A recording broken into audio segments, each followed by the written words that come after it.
I want you off the fucking set, you prick. What is that? What is violence? All right, bitch ass fucking shit. I'll fucking choke your fucking What are you face. doing? Do you not talk to me? Fuck you! I'm just trying to fucking help you. You understand? No, I'm pretty far from okay, man. Take it one fucking line at a time.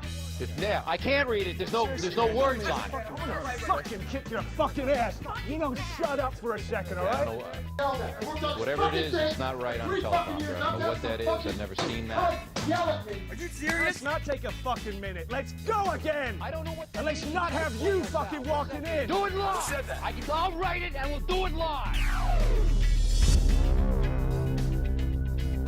It was basically autobiographical, even though he claims it wasn't. Yeah. So it was a film all about art is autobiographical. We all know that. But like, this is so meta because it's a documentary about Orson Welles using Orson Welles like footage, including the footage from the film he was shooting, which is a film about a filmmaker who was making a film, and there's a film within that film. And I was so hyped. Yeah. I was like, Orson Welles invented meta. I was so confused. Every layer of it, I was convinced for like most of it that Orson Welles had actually made this Netflix documentary, and that he wrote it to be done like post his death. And that this was, and then I kept thinking about how like they kept bringing up the fact that like Citizen Kane was a masterpiece and he could never live up to it, but then they were talking about how like his other stuff was actually really good, but they just like, you know, he got panned by Hollywood because he could never live up to Citizen Kane. Yeah, well, but that got my mind in the mode of like, this is a masterpiece. This is the greatest masterpiece of cinema ever. It was a lot of fun, but with a sober mind, it's like. Not as much. But check it out. I recommend it. Yeah, I've heard it many times, like 4 times. I would bet that they overstate the success of Citizen Kane because when it came out, it wasn't that successful. No. And it was banned 5 years. You know what I mean? Like it wasn't that watched back then, and it was never ever considered one of the greatest movies of all time until the late 70s. Right, but like. But now it is considered that, right? And like by the 70s, it was considered that. No. You know, even in the 70s, that was when. Imagine being that director, though. Like now, your film is like it's all subjective, but like widely considered like a masterpiece, one of the greatest films of the medium of that art form. It's like, how do you make anything else? How do you live up to yourself? True. But and no one would give him funding because he was actually trying. Yeah, but I don't think it was living up to that film. It was living up to his level of genius. Is that they all knew he was a genius. That movie wasn't that successful at that time. And in fact, he made quite a number of good movies after that, more that he was in than he made himself. But the problem was that it was just like, imagine anybody who gets so hyped to such an incredible level, you can never ever live up to it anyways, and that's I think what he's a victim of. I think they highly overstate the success of it. It's like saying that It's a Wonderful Life was as popular at that time when it really wasn't. It's a Wonderful Life never lived at all until it was on TV for years and years and years. Yeah. Same with Shawshank Redemption. That's the same level of what we're talking about Citizen Kane. Like in its time, it was not appreciated at all. It was nominated for Best Picture, but who watches the films that are nominated for Best Picture? Us and nobody else. What won right? that year? 41. When Citizen Kane. No, I think Shawshank. Shawshank, 94. Forrest Gump? Forrest Gump. Man, don't get me started about 1994. Yeah. I feel like I've had this rant before. Okay. I've never heard it. It's the greatest year of cinema. Well, disagree. I highly disagree. Yes. It's good year of cinema. I highly disagree. Well, because it's like you had Shawshank Have you even heard of Redemption. 1957, bro? Seriously, but anyways, carry on. And by the way, jokes aside. And by the way, we started the podcast. Yeah, I see the solid red light. I normally do an introduction, but I love that you started on the Citizen Kane thing, so we're good. Fuck it, introductions are overrated. So 1994. Well, just look it up sometime. But it's like, because I'm sure there's ones I'm forgetting, but it's like Shawshank Redemption and Forrest Gump. Like, those are pretty big. Heavy hitters. They were competing the same year, but there were also films like, I want to say Leon the Professional was that year. Disney did The Lion King that year, which is pretty big for Disney.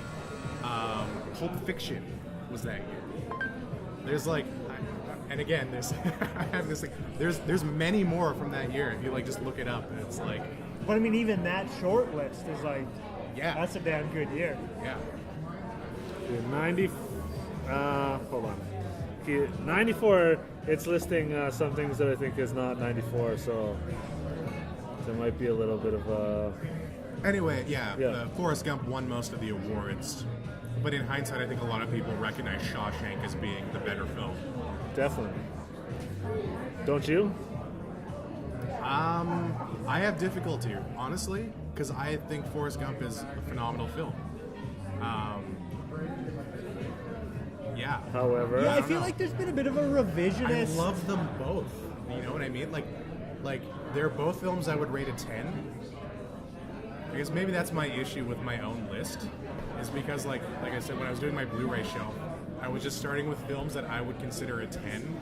I wasn't really comparing them or ranking them against each other. Right. You know what I mean? So 94 also had nominated for Best Picture for Weddings and a Funeral, good film, and Quiz Show. I know man. you love that one. I remember that one. Have you seen it? I know of it, but I've never seen Yeah, it. I saw it. I think that's a notch in the It's lost its relevance. non-94 category. In contrast, let me give you a little taste of 1957. The winner was Bridge on River Kwai, which is incredible. The nominees, 12 Angry Men. Hold on, Ed Wood was 1994. You're gonna skip over Speed? You're gonna just Well. slide right by Speed? Yeah, Natural Born Killers, Leon the Professional, The Mask? The Mask, Ugh. Ace Ventura, A lot of these are Stargate. Here's the thing a about lot of these are knocks against 94. here's the thing about Jim Carrey at that time. That's his peak. Nobody else could have done those movies. That's right. Jim Carrey in his element was like nobody else could have Not done those even movies. Robin Williams. I don't think so. All right. If you They're, watch they're, them, they're different. They're different for sure. I just rewatched The Mask, and it's just so Jim Carrey at his peak. Like you can't do it with anybody else, and that's so rare to say for any role in any film. What about just anyone who's done a lot of cocaine first? The thing is, Robin Williams is wacky in the same way that Jim Carrey is, but Jim Carrey is physical comedy like no one before or since, right? The way he moved his face and the way he moved his body was unlike anyone else, and maybe not as much Ace Ventura that mattered, but for sure The Mask, that was a big part of The Mask, was the fact that he was able to move his face in ways that made you believe that it was a mask controlling it. You know what I mean? Yeah. So I agree. That's a good point. I agree. The Mask, hand down, best film of 1994. I agree with your earlier statement. but it holds its own. Anyways, 1957 is incredible. If you want to learn more about that, just check my blog. I recently did an article on 1957. Okay. Unbelievable.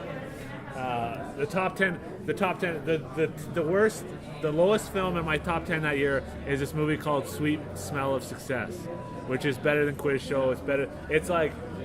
I think I might have shown it to you. We maybe watched it together at a classic film night. It's the one about the newspaper guys. Sweet Smell of You Success. mentioned it to me, but we Okay. never ended up watching it. Yeah, I watched it with somebody, not sure who it was. Anyways, incredible. But here we are.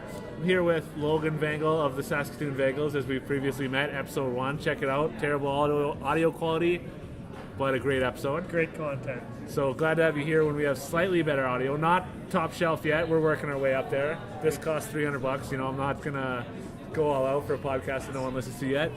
And the chuckle. That's my mistake. And the chuckle that you're that you're listening to belongs to Jason Rister, known as the Colourister in every circle. Tell us a little about yourself, Jason. Yeah, so I work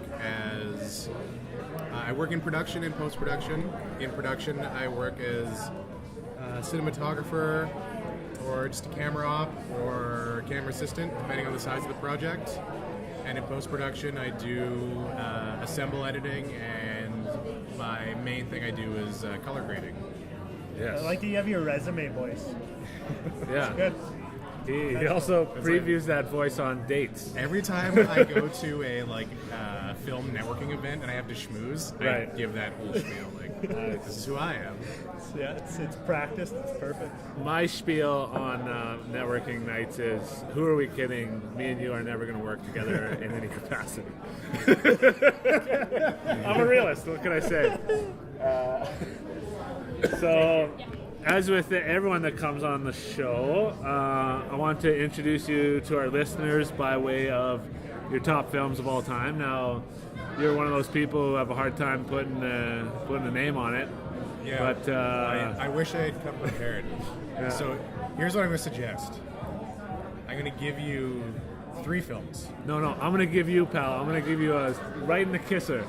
Okay. I give 3 films, and at a later date, I would like to revisit with a longer, more prepared list. Classic Citizen Kane apologist. The thing is, maybe in a previous era, I would have more sympathy for you, but I've been in your seat so many times that I smartened up, and I made sure to think consciously of what were my favorite films, so that even though it's a lot more complicated than just saying like this is my favorite film, you should still have an answer. No, right? I do. That's why I'm giving you 3. For what they are. So yeah. My go-to is always, certain like 5 films that I would, if I'm being completely honest, I wouldn't say like this is my favorite film, but I'm comfortable saying it's my favorite film because I know it's the highest echelon of film and on par with whatever would be my favorite film at that time. I have a DVD of Scary Movie 4 in my glove box right Ready now. to go. If Ready you to guys go. want to watch it. There you go. I love that. That's the greatest, is that you're ready to convert anyone who is not a believer of Scary Movie 4. We can go right now. I'm ready. Do you actually? Scary Movie 4 was the War of the Worlds one? Yeah. Yeah, it's great. Brilliant. So, Oh, yeah. The skateboard gag to this day is some of the best comedy I've ever seen. well, I'm gonna. Wait, explain the skateboard game. So the alien technology has like wrecked all human technology and mechanics. And so a guy goes to start his car and it won't start because of the alien technology. And then a kid tries to ride his bike away, but it won't work. Right. And then a guy tries to jump on his skateboard, but it won't upsetting. work because of the alien technology. Toss him a solenoid. Thank you very much. I think in Scary Movie 4, my favorite little moment from that is when one dude is holding a shovel and he cocks it like a shotgun and a shell pops out of the shovel. Yeah. There's lots of little Classic things comedy. like that. Yeah, it's good. So I'll throw the gauntlet down to you. I woke up at 2:30. I'm going to be up for a while. Do you actually have it in your car? Let's go watch it after. I don't. Okay. I called your bluff and I knew it. Damn it. All right. So Rister. So, here's the other thing I'm going to say about these 3 films. This is why I'm kind of like separating what would be my more elaborate list. I'd say these 3 films were amongst my favorite before I got a formal education in film. Okay. And it could be a bit of a nostalgia factor for me, but I still love these films, and I would still argue how good they are. Okay. Let's hear the argument. But I'm not going to have a long argument. I want to return to that point later, too, by the way. The idea of nostalgia and revisiting nostalgic films. Yes. That point Something is tells me when we get there, I'm going to look back fondly on this moment. Nice. I'm only half a beer in, but I'm feeling good. All right. Let's hear it. On that point, I've had that exact discussion way more with video games. I consider myself a retro gamer, and the nostalgia factor in video games always plays a huge part. But I do my best to argue without that. I've also always considered you a retro gamer in a much different way. Take from that what you will. There's a lot to unpack I there. was hoping gamer had some sort of connotation of. This is where Cory edits in a studio audience laugh track. Yeah. right. All right, so I'm gonna say number 3. The Wachowskis' V for Vendetta. Very nice. 2000. Something. I want to say 7. 7. I will. That's fine. It's pre 2008 for sure, because that's when I started to hit movies hard. Okay. And it came out before that, so it's Okay. pre 2008. So 2005. Sorry, 5. 2005. Outstanding. I just like, because there's some movies with the same title, but even so, those who have not seen the movie, I like that's a great way to know what you're dealing with. You know what I mean? I think it's an important part of a movie is the year that it was made. Yeah. Oh, yeah. You have to put it in the context of the time, which is how I argue against like nostalgia factors for things, right? Okay. And I'm sure you do well for your classic films that you love. Definitely. But yeah, I don't really know what to say about it. Have you seen V for Vendetta? I have. I liked it a lot the first time I saw it. I never really saw it again.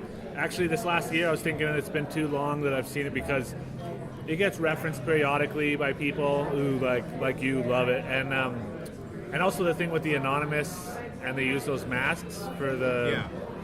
So I feel like I need to watch it again, and it was on TV, and I watched parts of it, but not enough to really watch the whole thing or get to be able to. I think you need to watch a movie in whole. You can't really get enough from parts of it. So I really haven't seen it since that first time I watched it, which is right when it came out. Okay. Well, have you seen it?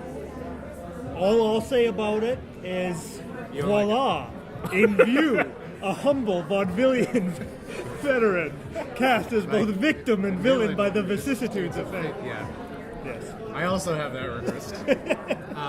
And what I was going to say is I watch it, or I at least try to, every year. I watch it November the 5th, because Nice. why not? Very November nice. the 5th. A little tradition for me. It's also one of my favorite films. So. Do you care about the original events that actually inspire it? Guy Fawkes and England and Like, personally, do I have any attachment to, like, the historic? yes. No. Okay. I just love how it serves the story, Okay. basically. Yeah. Because the actual Guy Fawkes story is, like... it's actually kind of the opposite message. I believe he was like a strong supporter of the Catholic Church, and I believe he wanted more Catholic control over the government. I think was his thing. I could be wrong, and if I'm wrong, go ahead and Google it and edit out that part. I'm not going to do any editing, but our listeners are hopefully intelligent and will search out the truth for themselves. May I ask why you don't edit these? Laziness. So Thank you. yeah, I think there's actually for those of you who want to know more about the Hollywood story of Guy Fawkes, there's a recent TV series called what do you put at the end of TNT? What's like a fuse? Wick? John Wick? John Wick. No. John Wick was about Guy Fawkes? There's Yes. I didn't know that. There's a series, I think it was Netflix, could be Showtime or HBO, that it's starring, what's his name, Kit Harington from Game of Thrones. And it's all about Guy Fawkes, the real events. Anyways, if you want to that's learn... perfect casting. Anyways, if you want to learn more about the Hollywood version of those events, you can see it there. I'm sure it's a terrible show. So, you were saying? Anyway, there's not much negative I can say about it. First, I'll say I think the Wachowskis are some of the best working filmmakers today. I think they... You've obviously heard the Cloud Atlas rebuttal. No, I love Cloud Atlas. Okay. Love Cloud Atlas. Wow. My man. Cloud Atlas is Wow. one of my favorite films as well, and I was going to mention that. Wow. So Phrases I never thought I'd hear today for 1,000. Okay, carry on. No, Cloud Atlas is polarizing, but I think it's also one of my favorite films. I think they are masterful with action. I will agree with that. Particularly with pacing. I think they understand editing better than some of even like the best in the game right now. Of the films I love of theirs, they Right. just Like, certainly not better than Christopher Nolan, but I get what you're saying. Who's that? Yeah. Do you like Bound as well? I haven't seen that one. Naturally, Yeah, that's my thing. as I suspected. Even like my favorite filmmakers, I haven't seen their entire filmography. So. Okay. Is Bound like a new thing? Bound is their first one. Bound is what made them somebody at all. It's what they did before The Matrix. Starring Gina Gershon and Jennifer Tilly as a lesbian couple. And it's some sort of... when I was a kid, I always watched it with the sound off. So, Noted. so I can't say too much about it, but it's some sort of like a crime caper or like about a trifecta. It's the two girls who are lesbians and Joe Pantoliano. Anyways, it's an entertaining film, at least even with the sound off, so that says something about it. So, I actually just realized I thought of another film during this conversation. Nice. I would have put it before V for Vendetta. Hey, though, we'll get to it after. but on the note of that, but yeah, so I'll just go back. Anyway, Like, why do you like V for Vendetta so much? What is it about it?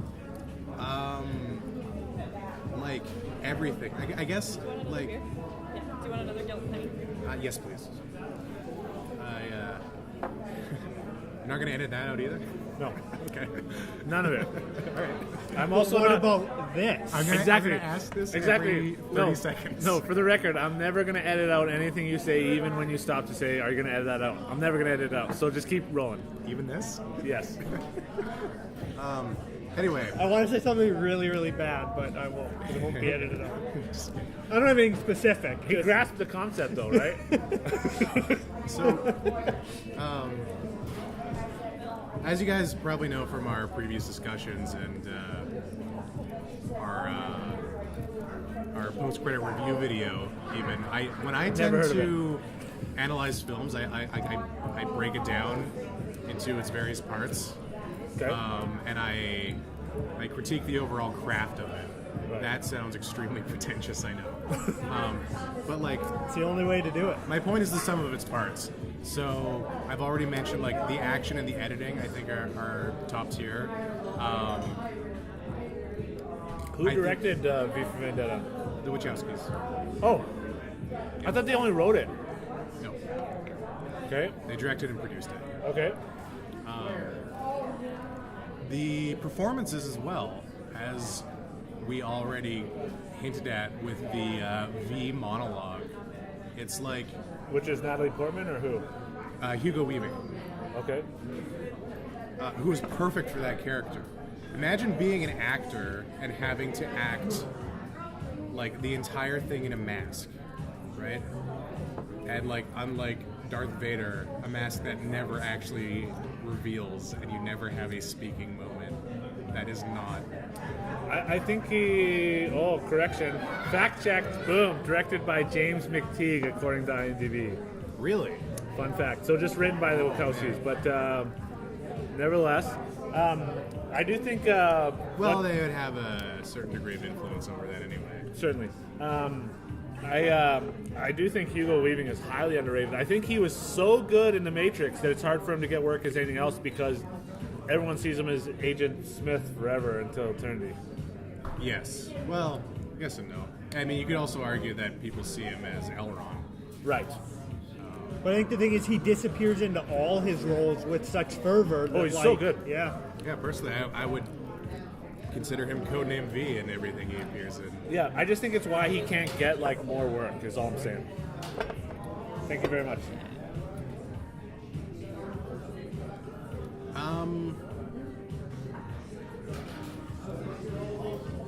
What else? It's also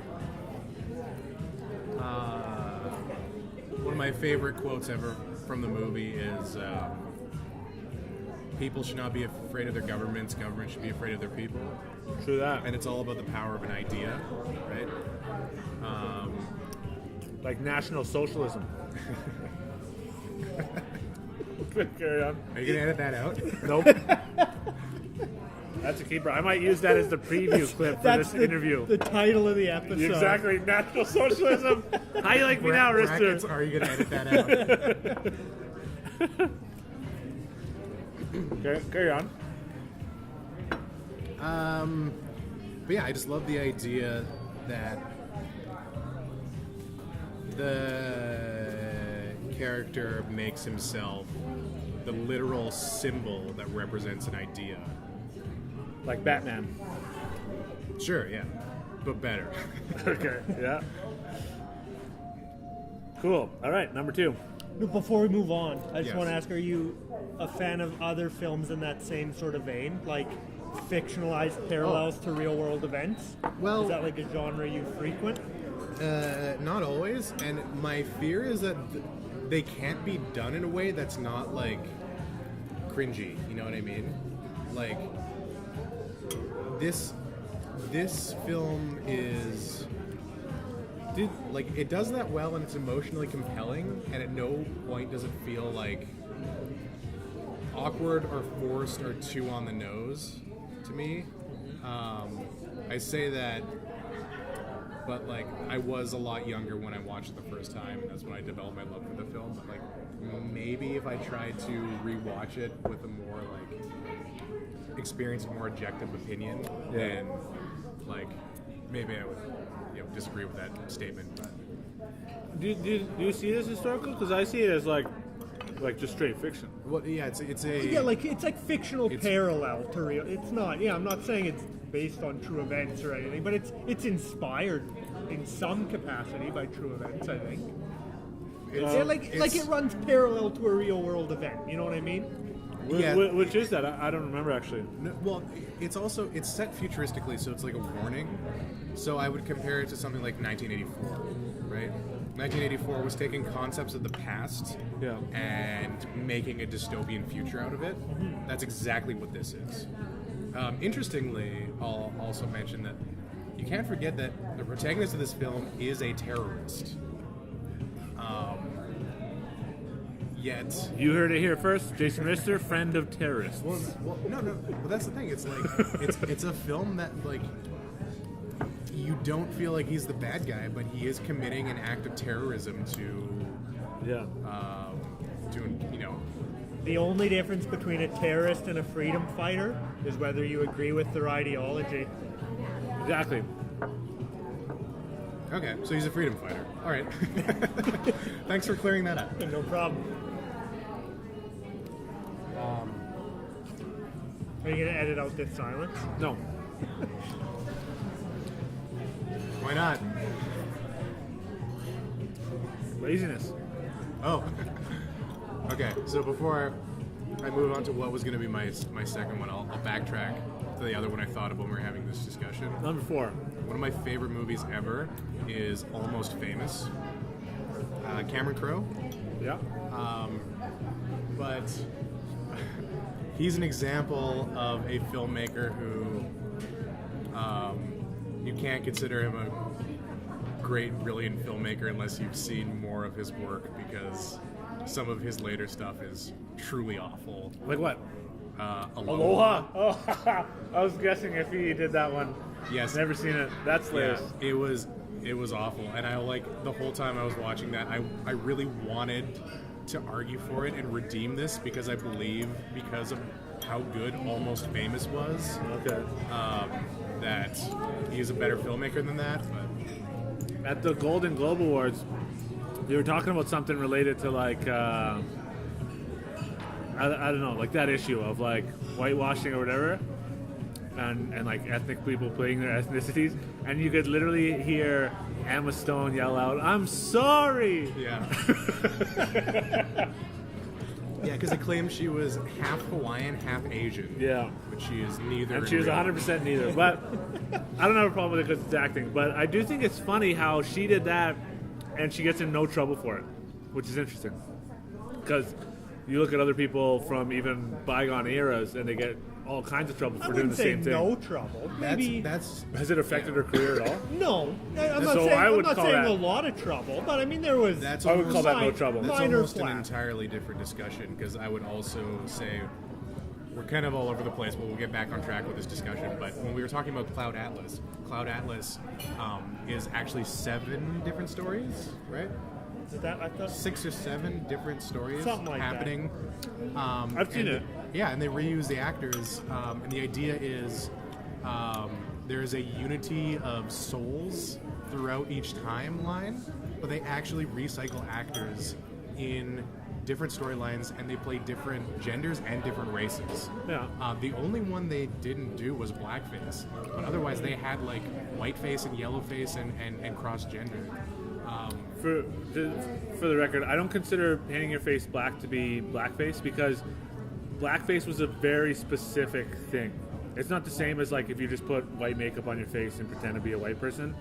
It would be if you do it to a comic level, right? Like Correct. My problem with saying those are the same thing is that blackface was a very specific kind of theater. It'd be like, but like painting your face, whatever, to make like yourself look like a Japanese person and calling it kabuki theater. It was a very specific thing. So, just as a minor note of.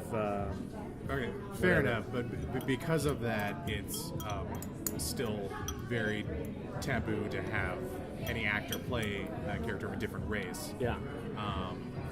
And yeah, the Wachowskis did that, and they argued for it. They didn't do black, but they did like Asian and others. Yeah. Anyway, that's a total tangent.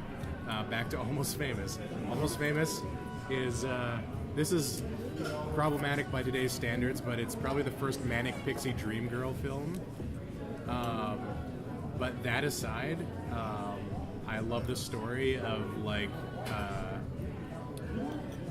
a kid being essentially kidnapped by rock stars. So what's manic pixie dream girl? Because I've heard the phrase, but maybe some people don't know what it is, and I certainly don't know why it would be offensive. So just if you can clarify what that is and why it's... Sure, and I'm not going to do a great description, but it's essentially a female character that only really exists to like serve the male protagonist in the sense that they're like they could have their own unique, interesting storyline, but for some reason they're just like so goddamn obsessed with the male protagonist's life. You know what I mean? Okay. It's like all of the male protagonist interests the manic pixie dream girls finds endlessly fascinating, right? And they're written in a very shallow way, and like, Okay. yeah, they're there to be a love interest. And I don't think it's not really considered offensive, right? It's just considered lazy writing and appeal to the male fantasy. Yes. Well, exactly. But That is, it's not offensive so much as it is just like it's a one-dimensional female character that And that would be warrants- Han's character, or what's her last name? Goldie Hawn's daughter. That's her character? Kate What's her name? Hudson. Kate right? Hudson. yes. Okay. Coincidentally, Zooey Deschanel is in this film, and I didn't know that. she has the most iconic Manic Pixie Dream Girl roles, but she was not the Dream Girl in this one. She just played the protagonist's sister. What's like her most iconic ones? What's the... 500 Days of Summer, which is also one of my favorites for different reasons. I mean, she's typecast that way. Yeah, it's intentional in that film. Yeah. Yeah. And I wouldn't even contend that one because it's not like it's this dream girl, but it actually is this nightmare girl when you actually get down Yeah. to it. Like by the end of the film, she was the worst thing ever. Yeah, I think in that film it's more of a deconstruction of the Manic Pixie Dream Girl instead of Sure, yeah. Right, yeah. Okay. Anyway, so Manic Pixie Dream Girl aside, Almost Famous has, I think, my favorite scene in any movie. because the story is the kid wants to be a rock journalist. He goes on tour with a rock band and is missing out on his home life with his mother and his education, right? So as he goes on his tour, on his adventures, the mother is always frequently trying to check in on him and loves him and misses him and wants him to come home. So there is a scene where the protagonist is backstage calling his mom on a payphone, and he is basically surrounded by like groupie chicks who are like drugged out, and it's like noisy. He can barely communicate to his mother, who is just desperately trying to say like, I love you, please come home, I miss you. It really like tugs at your heartstrings. But on his side of the phone, he's got this drugged out chick trying to, not realizing he's having a phone conversation and trying to have her own conversation with him, and explaining that she can see his aura, and his aura is purple, and is like, it's to me that's equally like emotional, tugging at your heartstrings, and hilarious at the exact same time.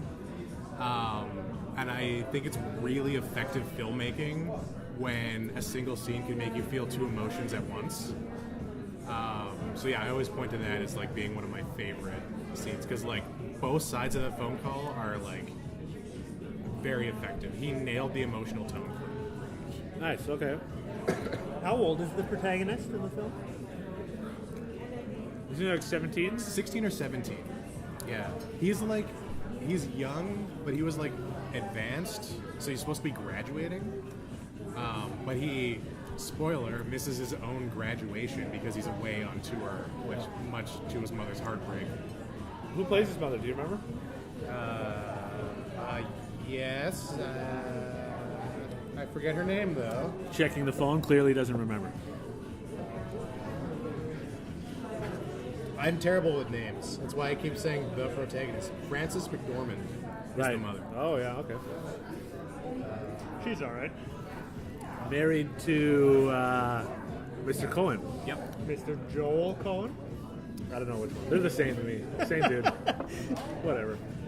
Married to the Cohens. Married to half of the Cohens. All right. Anything else you want to say on that film? No, that's about it. Highly recommend. Cool. Number 2. And that film I think is 99, right? I didn't know that. I think. 2000 or 1999, yes. Okay. I didn't know it was that early. It was 2000, yeah. Wow. Okay, so my number 2, I feel like I'm going to get some judgment for this one. Well, this is embarrassing. Yeah. But at least I can argue that it's a guilty pleasure, but Fight Club. Oh, that's one of my not... favorite movies. That's a great film. And maybe part of that is due to the fact that I really love the book as well. But, also, I saw Fight Club at, the perfect, coming of age point in my life. That it's had a lasting effect on me. When it came out, or when? No, when I saw it, not when it came out. Yeah, when did you see it? Years after the fact, or? So it came out in, I want to say 99. This one I want to see it for sure is 1999, but yeah. It came out in 99, and I saw it when I was 14 or 15. And really had no idea what to expect. I was hanging out with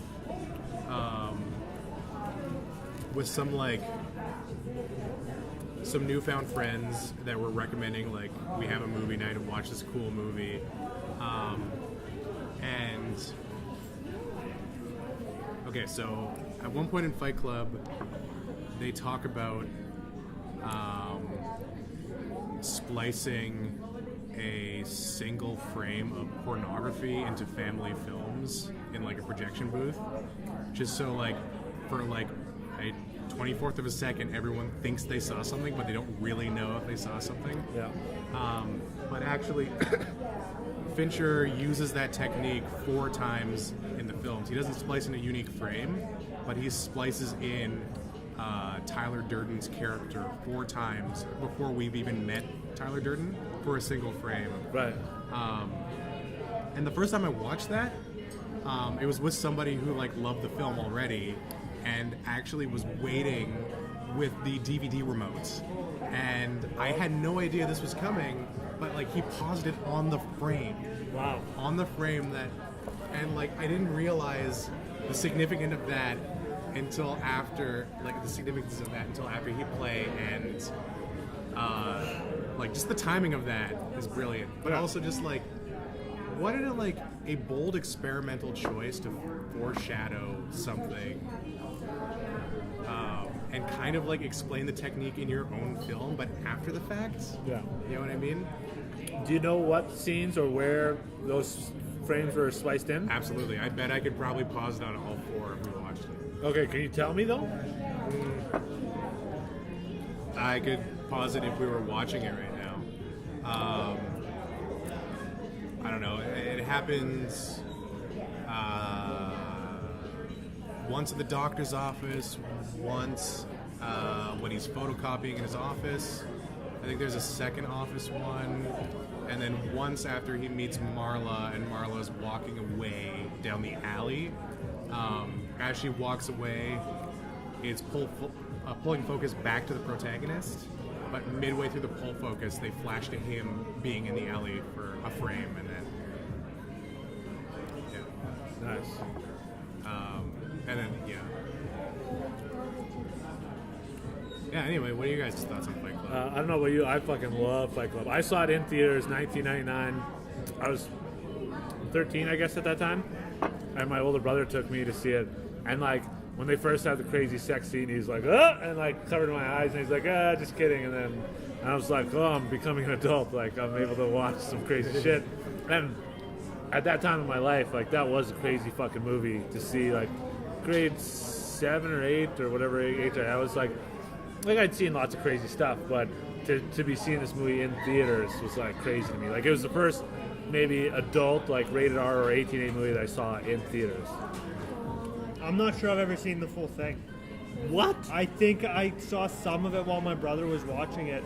I've read the book. I enjoyed the book, but I don't. And certainly I haven't seen it since it was like brand new, which was long enough ago, and I didn't understand film back then. So I certainly didn't appreciate it even if I saw it. So at most I've seen it once, and a decade before I consider myself an actual film watcher. So yeah, I can't really speak to it. That so surprised me. I consider it like one of those, like, I wouldn't say coming of age films, but it was like such a generational film of like everyone, like it's a common reference. Oh, so, yeah. like you can talk to people about it, and it was like, you know what I mean? Like it was a big moment in history. It's one of those significant gaps in my back catalog. Yeah, and the funny thing was when I first saw it, when we saw it in theaters, we were like a couple minutes late, so I missed the whole point where he had his gun to the guy's head, and it's like everything else is a flashback. All I saw was a flashback, so it was just like I was just fucking clueless for a lot of the stuff that I wouldn't find out until later. But nevertheless, it was like everything I was watching, my jaw was just dropped of like, this is incredible. I don't know entirely what's going on, but I love it, whatever it is. Okay, yeah. Well, so on that note, the flashback thing, the nameless narrator, Ed Norton, kills it. I love that. I had never heard anything like that before. Also, just like tonally, the style of the film, I had never seen anything like that before. Yeah. It's like, it's pretty iconic of Fincher style now, but at the time, like, no movies looked like drab like that. And, like, fluorescent green and like grungy. Yeah. Yeah, it's like it's set in like, you know, present day society, but it's almost dystopian. It's like in its style. Is it a faithful adaptation? Not completely. And I've never even read the book or know anything about the book. Yeah, I was just about to bring up the book because the book has one part that's like my favorite thing about Fight Club that they didn't include in the movie. But if I had to, I think the film is better than the book. Interesting. But it's pretty faithful. There's just like some stuff toward the end that is different. So in the note of the book, though, well, yeah, this applies to the film as well. But another thing I love about it, and I wrote essays about this later in university, is the theme of the crisis of masculinity, which is like really what the film is all about. And like Tyler Durden's character even like explains it, how like you know, to be men, to be masculine is to like be, you know, a provider, to be like heroic. And he explains like we're post.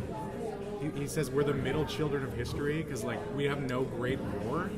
You know what I mean? There's like our generation of men is not like, you know, fighting and providing anything. The protagonist before meeting Tyler is like kind of like misguided in what he actually like wants out of his life, and he puts it all into like materialism and consumerism.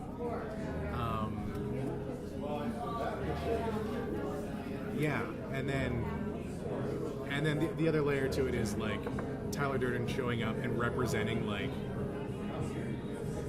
the essentially like the id, right? To use a Freudian term, like he's cool, he's badass, he does not give a shit, he's everything a man like really wants to be. Yeah. Yeah, and in terms of like V for Vendetta, for example, is like a film that like politically I don't know like how much of it I relate to, whereas like Fight Club, when I'm watching it, like a lot of the ideas expressed, I'm like, yeah, like so. It really, I attached to it on a personal level as well, not just from like cinema, but also from like where I was at in my like preteen attitudes about like society. It was preaching to me quite a bit. There's a lot of like anti-corporatism. I've also heard that Fincher tried to like they talk about like franchises in the film, and like they have Project Mayhem try to destroy like they try to destroy corporate art and like destroy like banks. Yeah. Anyway, Fincher tried to hide a Starbucks cup in every single shot. Yeah, that makes me like it even more. Yeah. So, and like, yeah, so it's like little things like that, and like the splicing in a single frame. Like, I don't know, they're just like really bold choices, I would say, that like separates it from like other conventional filmmakers. Yeah, I also think it was kind of the first time Fincher was on like the main stage of like everyone was seeing his work. Obviously, Seven came before, and it's like a very, very, very good film. But I don't think a lot of people saw Seven, right? Like I think like the average person didn't see Seven really. Whereas flopped in the box office. Yeah, whereas every fucking swinging dick and every Joe has seen Fight Club. Well, now, no, but at the time it flopped. Like nobody watched it in theaters, which is a shame because that's, you know, with their reference to like again, I saw it in theaters like film stuff. Like they reference like cigarette burns and like seeing the corner of like when a reel changes over on actual film. It like warranted being seen in actual theaters, but it got a cult following after the fact. And also I'll say this, being one of the people that did see it in theaters is like when we went, we were expecting something totally fucking different. We were expecting just like an action movie, right? Like we just saw like Fight Club, like it would just be people fighting. And so obviously it was like that added to my confusion of what the fuck is going on, because I was like, when does Van Damme come out and fight these fuckers? Like it was different that way. It's like people who went to Drive expecting a Fast and the Furious movie. Yeah. I also think though that Fight Club is so brilliant because it works on both levels or like when people say it works on multiple levels, whatever. To me, it's one that works on both levels in terms of it appeals to the thinking man and the unthinking man alike. Because even if you're not grasping like the deeper themes expressed in the movie, you can still enjoy it at a basic level about this gang that fucking causes mayhem and this guy who thinks he's two people, right? Like it's still a fun ride. Like it's the same things that make me think that like Nolan is the best filmmaker, because it can be highly appreciated by people who are popcorn eaters and just want to see a good show. It's entertainment. And then it's also simultaneously appreciated by people who are thinking about what's going on and Sure, you mispronounced Fincher, but yes. Yeah. Also, favorite line of the film is, "I just wanted to destroy something beautiful," or wreck something beautiful, whatever it is. Oh, it's so quotable. There's so many things. Well, and especially like, I don't know what it is, if like Fincher's just speaking to me or whatever, or one of the other characters.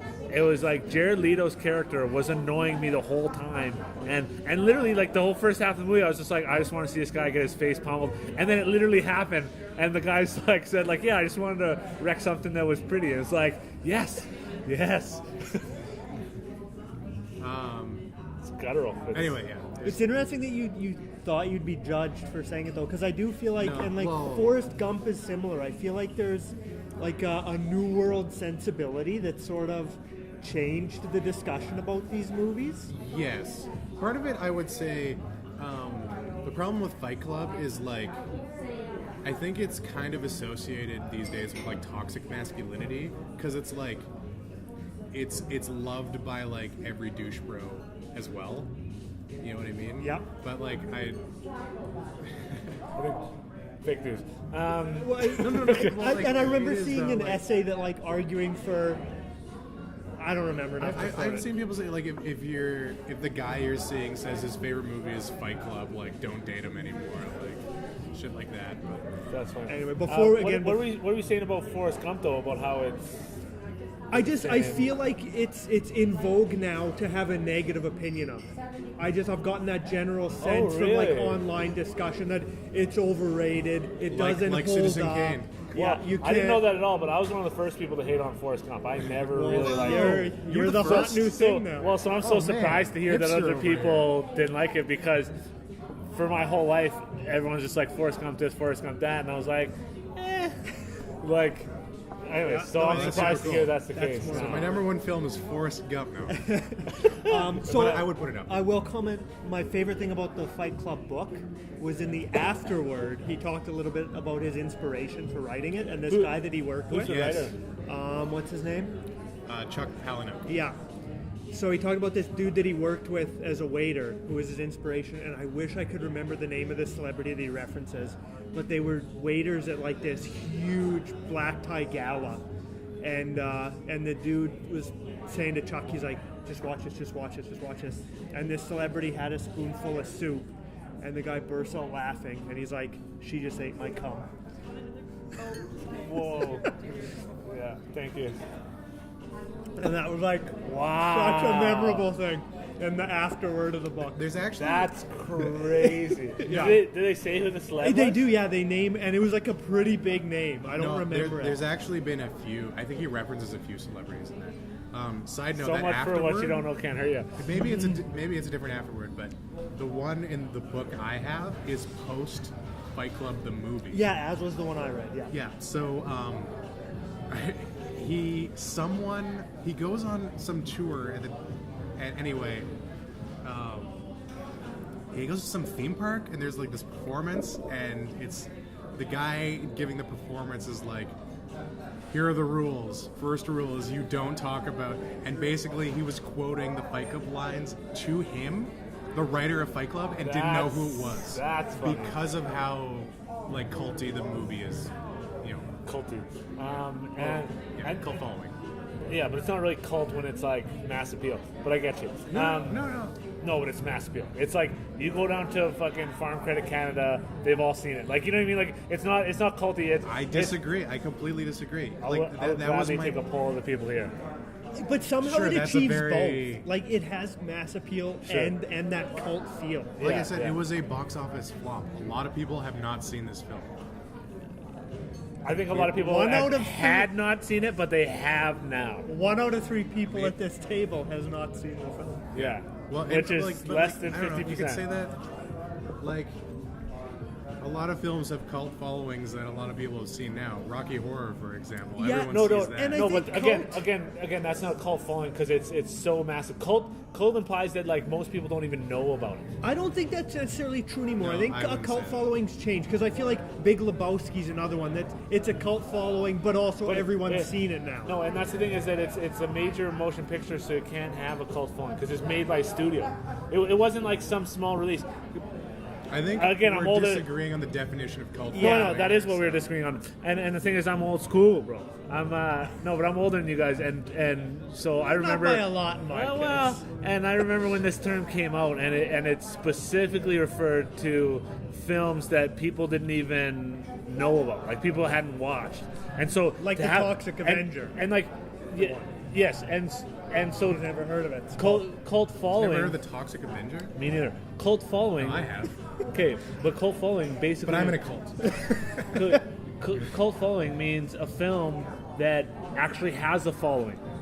It's not about like it's more popular than it once was. That's not what cult following means. Cult following means it's a nobody film that nobody's seen, but there's a large group that actually has seen it. That's the cult following. It's the people who like actually believe in it, have seen it. Are you going to edit out this discussion on cult followings? And for in me, fact, it's not as much about that more people saw it after it was out of theater than before, but it's about like there's a subsection of the audience is like ride or die fans of it, where they're like, yes. Sure. yeah, they're 'Cause like I would die hard. actually argue all of the films on my list would have cult followings. Like, Brutal. for example... V for Vendetta could never have a cult following. Watch that it. one I would disagree with. It's too No, big. I would It's too say- big. It can't have I a would cult say following. The cult following is the tradition of watching it every year. No, You know what I mean? Because the thing is, Having special screenings of it. no, because look, like the term cult. If you just look at that, how it relates to what does it relate to? Religion, right? And the major religion is Christianity or Judaism or whatever. The cult is like those religions are millions and millions of people. The cult is 25 people. Those are the only people that follow the cult is 25 people. That's the whole thing is that the cult following is this small group of people that are the only ones who have even seen it and they like it. I would say that a cult following comprises of a group of fans who are highly dedicated to a work of culture, often referred to as a cult classic. I would say that Wikipedia definitions don't mean shit because you probably wrote that yesterday. So Wikipedia and Urban Dictionary, they don't mean shit to me because they were made by the same. Because there's no jury deciding whether or not the things make sense.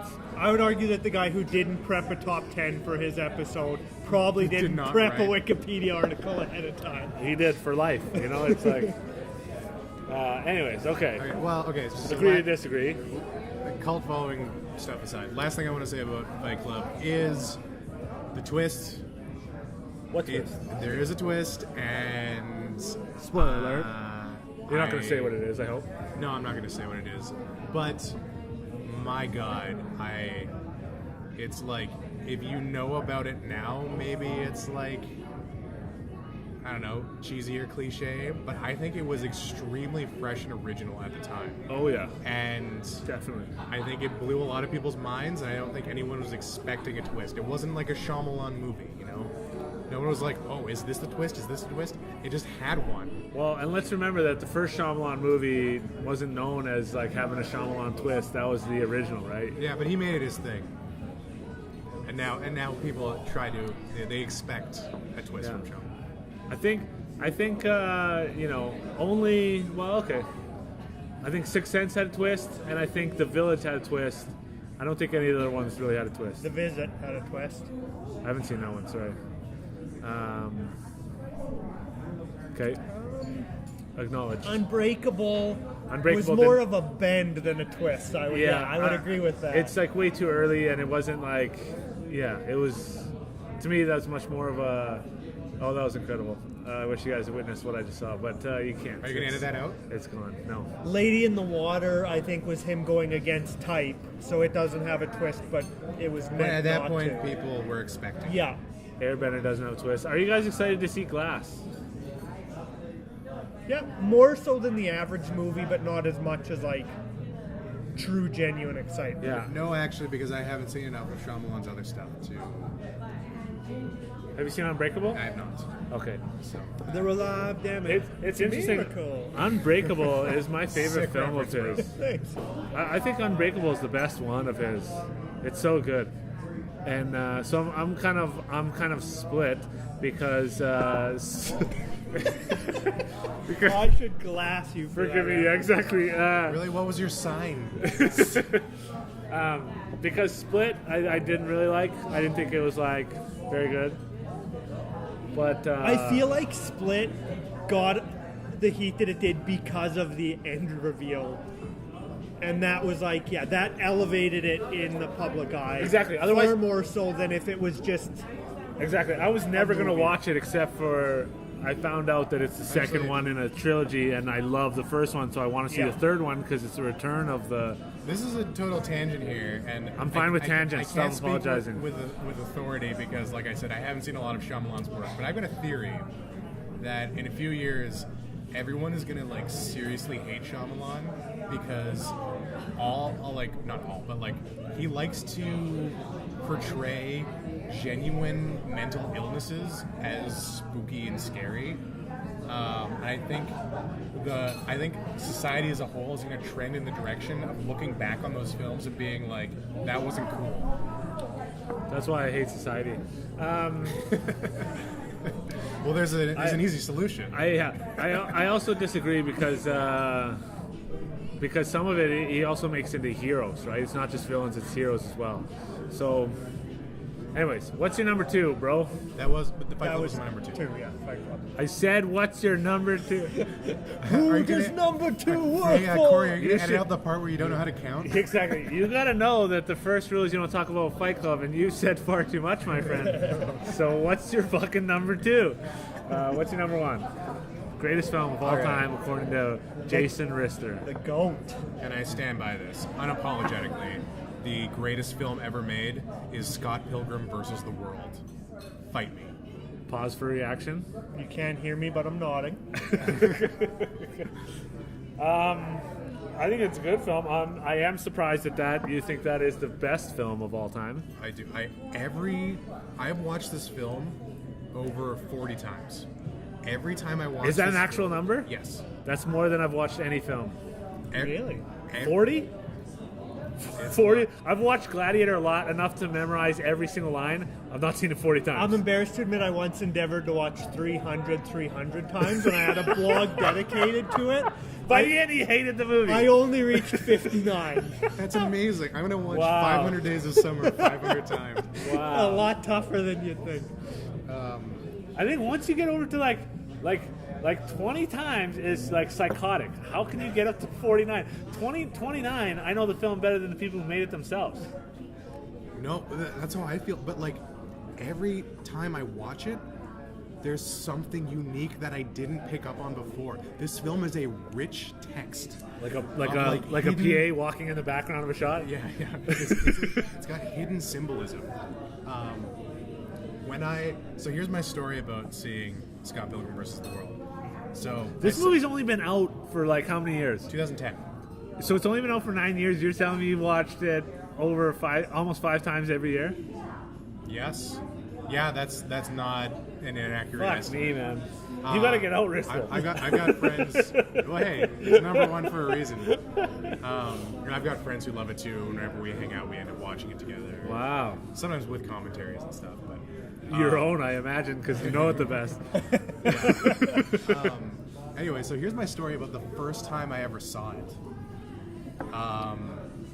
So I mentioned that the other films, well, all of the films on my list I loved them before I got my formal film Before you got a education. brain, I understand, Scarecrow. So this was like right when I started film school, before I'd really gotten into it, and it was playing at the Rainbow, and we had a friend who worked there, so he got us in for free because you can do that. Illegally, sure. And okay, I don't know how really to describe this feeling I had, but from like the first 10 seconds of that film, I watched the entire thing, and I like poker face. I never once cracked a smile. I never once laughed. I never once smiled.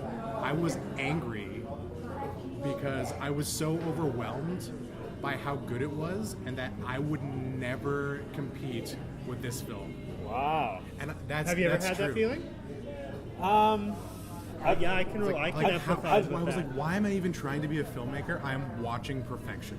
I was mad. That was me with her. I can relate Really? to Yeah. I can relate to the anger feeling of like, this is so good, I haven't made anything like this yet. I can't relate to the one that like, I'll never make anything this good. I certainly think I can make something better than every movie I've seen. Whether I actually do, it'll be a different story, but I think I can. Anyways, carry on. So you're angry, you're watching it for the first time. Yes. I guess I'm gonna have to break it down. Like, it was a combination of. Okay, the biggest thing about it is the editing. The way they pace out the story. I actually thought this was going to start a new trend that every film was going to have Scott Pilgrim style editing, because in my opinion, That's awesome. Well, because Yeah. it's very reflexive of like a new generation, because it was very, I don't want to say jump cutty, it was quickly paced, but okay, you know your world of editing, there was like the MTV era influenced a new style of editing. I would say the YouTube era has influenced a quicker style of editing. Basically, YouTube uses a lot of jump cuts because... Well, there's no rules anymore because YouTube, there's no rules. They watch rules. things that doesn't matter. There's no rules really. It's normalized the jump cut because YouTubers, they have one camera that's stationary all the time, Yeah. and all they do is jump cut. They literally just cut the bullshit. Just cut. Only cut But- in the lines that are relevant. But they've normalized everything. They've normalized all kinds of terrible, like what we would consider terrible, like I would say parts non-conventional. of filmmaking. Yeah, exactly. So the thing is, you can shoot anything in any kind of way, and it's acceptable to this generation of viewers. Yes. Yeah. So, Scott Pilgrim didn't have a ton of actual jump cuts, unless they had a purpose of like showing time passage. Pop quiz. What year was the jump cut invented? I don't know. Whenever film was invented, like Narrow it down to 10 years. I'll give you a 10-year window. 7 BC. No, 8 later. 8 BC. You might be interested to find out that it was later than that. No, because I don't know the exact year, but in response to this, I would say the first films were done at a stationary angle, theatrically, so they just cut without moving the camera. So you could argue those are all jump cuts. No, because weren't the earliest not- films were always just one long take. Exactly, and not true. They would change angles. In fact, Trip to the Moon. no, but All the jump. effects. No, any no. effect was a jump cut. No, but it was a hidden jump cut. It wasn't supposed to be seen. It was ignored, right? Jump cut as a style was French New Wave. Okay, fair Films like enough. Breathless, Okay. where it's specifically like they're in the car, we've jumped forward in time. Okay. That's the jump cut, right? We've jumped forward in time. That's. Yeah. Anyways, carry on. Sorry. No worries. So jump cuts aside, just the pacing of it is very cut the bullshit. One of my favorite things about Scott Pilgrim. You guys have both seen it, obviously, right? Yeah. So you remember the scene where after he meets Ramona and spends the night with her, which was a jump cut, the transition from night to day. Okay. Spends the night with her. When he's leaving that morning, he tells her that he plays in a band and he wants her to come to their show tonight. And then she starts leaving. And then he realizes he didn't tell her where the show was. So he yells, "Oh, yeah, I didn't tell you where it was. It's at the Rupp." And it cuts on him just making the R sound, and it smash cuts to the exterior of the building that says "The Rocket." And I love that so much because it cut the bullshit. It just saved you the time of him saying that word and communicated the idea. It's like, it's bam, bam, bam. You already get it, and you already are moving on to the next thing so quickly throughout that movie. Well, The it's opposite of like it's like a match cut, except audio to video, which is like never been done before. Yes. Yeah, the opposite of a certain film called Replica, you might have heard. It mastered the awkward goodbye in the entryway. So this pacing and editing style was supposed to be reflexive of comic books and video games, because that's what the original source material. It was a graphic novel, I guess, or like a comic book. It's a graphic novel, I guess. Yeah. Right? There's a very clear distinction between the two. I don't know. I'm not a nerd, There's so really I don't know not. these things. I don't think there is. No, but there there is. shouldn't be. But I think there it's, is, but there I shouldn't think it's be. length, basically, isn't it? Because even a compilation of comics, they can be compiled into a graphic novel. Graphic novels have a cult following. Yeah, exactly. Exactly. That's what I was being facetious about. But Carry on. the graphic novel is inspired by video games. So like the thematic intention of the editing style is to serve that theme of it being kind of based off a video game, really. But I still think it works so effectively as a filmmaking technique.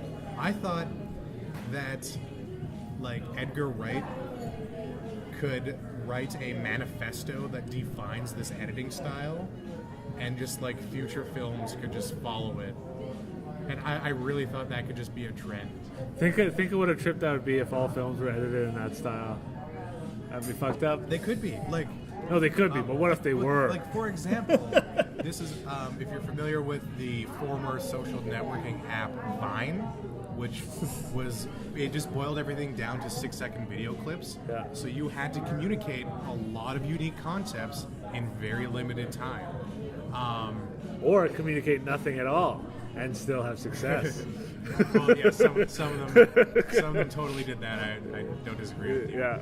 But I would argue that like Scott Pilgrim, every scene in that film, like beats the most effective Viners to the punch.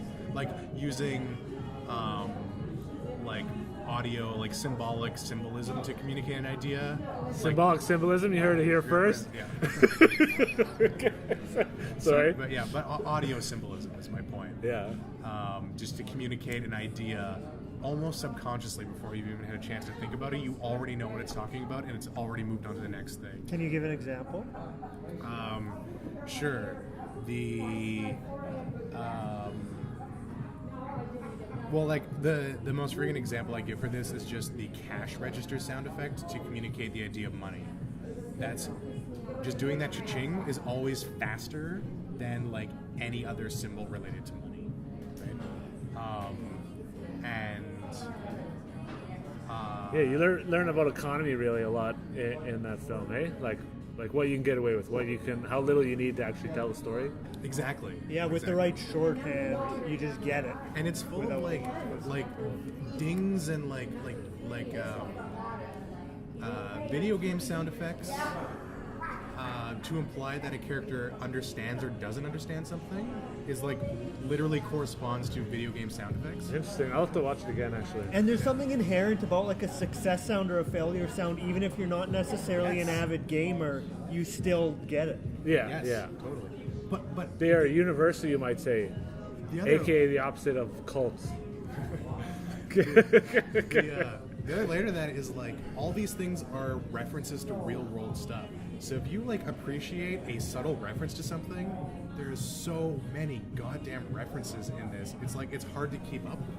And for me, it was like a lot of beloved classics from my childhood. So that added to the like emotional weight of like, oh my god, this film is better than what I could have imagined myself based on my own like favorite things. Nice. There's other things like I never noticed, for example. This is it's a experimental thing you can do in photography. It's not often seen in cinematography, but it's where you can put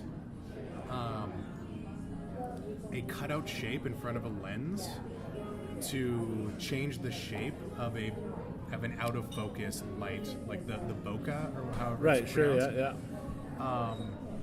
So there's a scene where Scott and Ramona are riding the bus together, and Scott is so in love, and Ramona is talking about her exes. And as it cuts from one shot to the next, if you watch the background, they change the bokeh in the lights flying by outside the bus to be either X shapes or heart shapes. Right. It's like, you would never know that. And that's interesting. I was familiar with the effect, and now they've actually gone to the point that they've created a post effect that recreates it entirely. Oh, I didn't know that. So that all you have to do is photograph a set of lights out of focus, and you can change it in post to whatever shape you want. And really, I had seen it in. I can't remember where I'd seen it. There's something that used it quite predominantly, but then later SNL used it, and they used it for their teasers to go into commercial and out of commercial. They'd have like a Christmas tree, and then it would go out of focus, and the out of focus lights would all be SNL. I did not know that was a digital effect. I thought they actually cut out the thing. Because they could. Maybe they could. It would be really laborious, but they could. It's all about the amount of light you're letting into the camera, and it's like essentially instead of having a round aperture, it's the shape you choose. Yeah, because you can see it even all the time on every movie you watch, because if you look at the out of focus lights, you can see the shape they are. Some are exactly the shape of the iris, right? Yeah. And however many blades, whatever, like what are the blades of the iris? So some are like a strict like 8 hexagonal or whatever it is. Octagonal would be 8. Hex is 10. 6. And then some have more. Some are like you could tell they've closed down a lot more because it's more smooth. But I've also seen ones that are the shape of the mat, or they're anamorphic. There's all kinds of.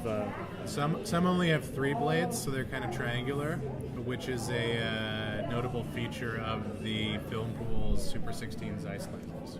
Nice. Rent them today At the Saskatchewan Filmpool Cooperative. Filmpool.ca.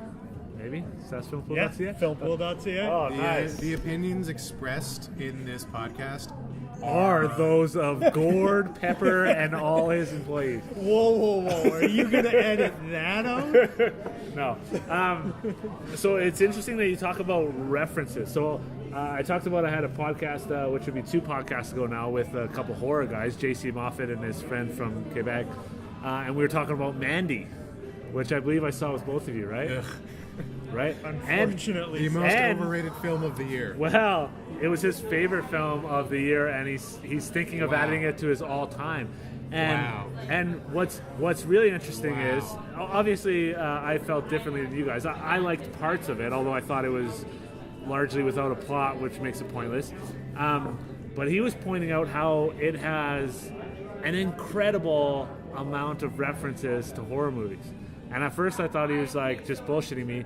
And then he's like listing them, and you can listen to the podcast if you want to know exactly how many there are. Link in the description. Or whatever. And but there's a lot. So even like, they're in the van, and the guy gets out and he blows the horn, and the riders come.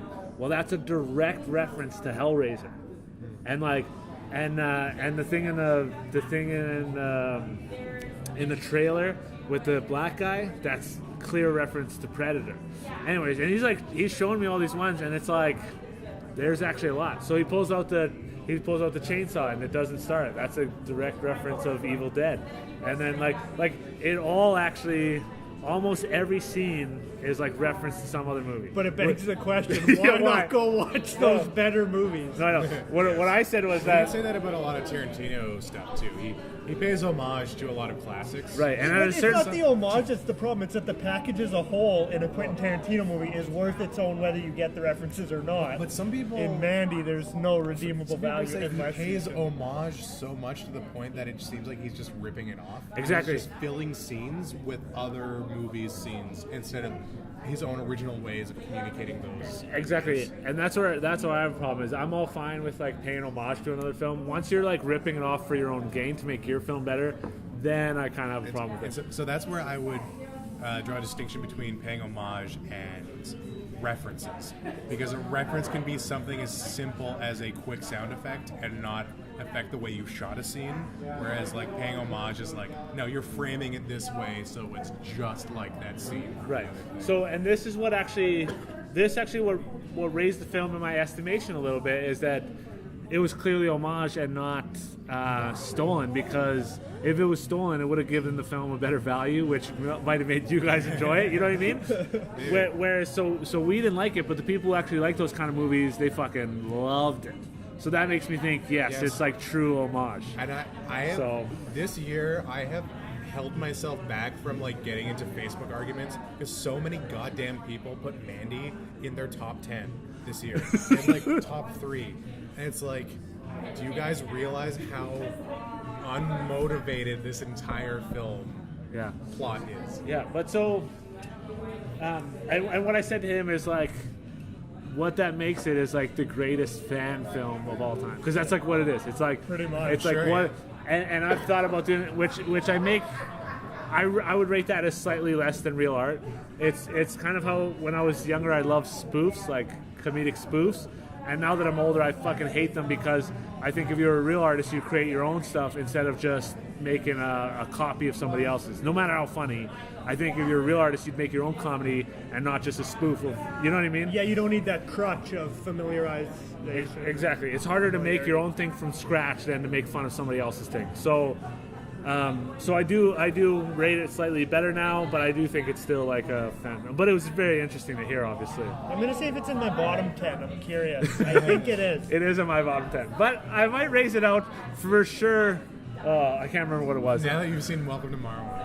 No, Vice is down there, and I think Fantastic Beasts is down there. I think this year is the worst in memory where I had like a moment where I was like, if I was the type to walk out of movies, I would walk out of this. Yeah. I had that like at least 3 or 4 times this year. Yeah, I had some real normally happen. I had some real stinkers this year. The funny thing is that I still think like my bottom film of this year was Pirates of the Caribbean, and it was like last year. That movie was so bad. Like the Curse of the Dead Pearl or whatever it was. It was so bad. I still think of it as like at the bottom of my list for 2018 when it wasn't. Mandy was in my bottom 3, as a matter of fact. I should carry my list around with me. I got it at home. Along with the Guernsey Potato Peel Pie Society and Wrinkle in Time. I heard Wrinkle in Time was terrible. Yes. But that made me want to watch it. I saw a review about how bad it was. No, it's not that kind of bad. It's just bad. That made me want to watch it. I do like watching bad films sometimes. It's interesting that the Guernsey was on there, because I was debating whether or not to watch it. Now I'll say for sure I won't watch it. Awful film. Hate to waste my time. So, Rister, to make up for not having all your best films here. Wait, I could keep going on about Scott Pilgrim. No, that's cool.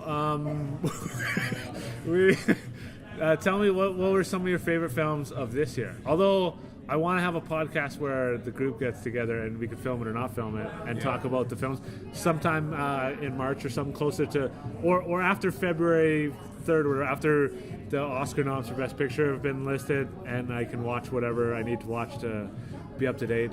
In case, I'm hoping I don't have to watch The Favorite, but if it gets nominated for Best Picture, I'll have to watch it, but I really hope that doesn't happen.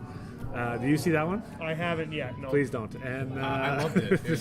I would recommend it. And I can tell it's a 50-50 for me. I'm either going to love it or hate it, and I'm not You sure saw which the way deer I'll one, right? Sacred Killing of the Deer? Yeah. And what did you think of that one? So that was in know what you're getting into. In my patented system of the popcorn cinephile and endurance rating. Patent pending. Patent pending. Oh, man. I would totally like to license someday from you. It had and then he licenses it, and no, he patent pens it before you get it, and then you're no longer allowed to use it. Pay him royalties. So I would have given it like a 3 out of 5, 2.5 or 3 out of 5 popcorn rating. Right. Like a 4.5 cinephile rating, and like a 1.5 or 2 on the endurance rating. So that's not worth watching for me. Yeah. So 1.5 endurance. That says, to me, endurance is very important. It was very stark, but yeah, nothing stuck with me really at all. Yeah. So, Rister, just real quick, or generally, looking up 2018 movies to remind myself, and I did. Right. So tell me one or two or a couple or a few movies that you really liked this year. Sure. I thought, first of all, a lot of other films that people might claim were good were highly overrated. I think, such as Forrest Gump. Yeah. Like what, actually? Well, okay, so we already talked about. What was the name of the other one? The one with Joaquin Phoenix in it from this year. Oh, you were never really You Were Never Really Here. I think I had expectations of it being really great, and I think a lot of people thought it was really great, but I think they were duped. I think it actually was not good. Wow, Redenbach said that was the best film of the year. Yeah, I have zero respect for Daniel Redenbach. He owes me a lot of money. Right, until he saw Hereditary, actually. Then he liked that one more. You want to talk about overrated? Hereditary is maybe one of the most overrated movies of the last decade, much less the last year. Okay. But I need to hear more about why you didn't like You Were Never Really Here, because it's very high on my list of the year. So, and I'd love to hear. And that's why we can't how have I your was review, duped. because I haven't seen that yet. So Because okay. stunning. I felt it was pretentious, but I normally like pretentious stuff. But this was like, I feel like it's maybe the problem that you guys had with Ida. I never saw it. You mean Ida, the movie that still plays today? No, some say. It's Never saw it. that's a discussion for another time. I think it was unique in its style, but I think